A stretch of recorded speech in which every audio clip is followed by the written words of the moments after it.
তলোয়ার মাছ বা বক মাছ, অনেকে এটাকে বগা মাছ বা কৈক্কা মাছও বলে। আমার প্রিয় মাছগুলোর মধ্যে এটা অন্যতম।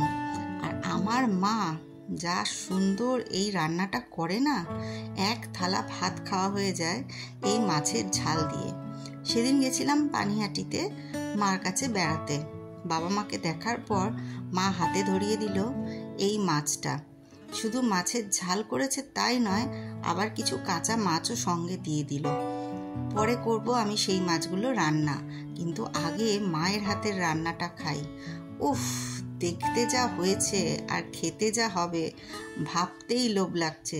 মনে হচ্ছে সব ছেড়ে আগে নিয়ে বসে পড়ি, আর তাই করেছি। কাল রাতে এটা যখন খাচ্ছিলাম মনে মনে ভাবছিলাম কখন তোমাদের সাথে শেয়ার করব। তোমরা এই মাছটা কোনোদিন দেখেছো কিনা বা খেয়েছো কিনা তা জানি না, আমাকে জানিও কিন্তু। আমার তো ভীষণ ভালো লাগে এই মাছের ঝাল খেতে।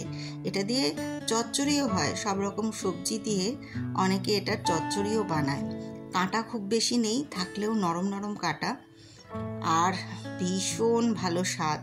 বড় হলে তো কোনো ব্যাপারই না, আর ছোট হলে সেটাও খেতে ভীষণ মজা লাগে।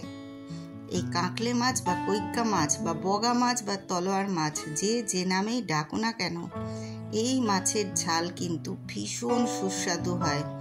আর আমি মায়ের হাতের এই মাছের ঝাল খেতে ভীষণ ভীষণ ভালোবাসি। মা যখনই এই মাছটা পায় তখনই আমার জন্য কিনে রাখে। আমি শুধু না, আমার কর্তা আর আমার মেয়েও ভীষণ ভালোবাসে খেতে। আর সেই মাছের ঝাল দিয়ে আমার কালকের ডিনারটা দারুণ হলো। তোমরা কে কে খাও জানিও বন্ধুরা।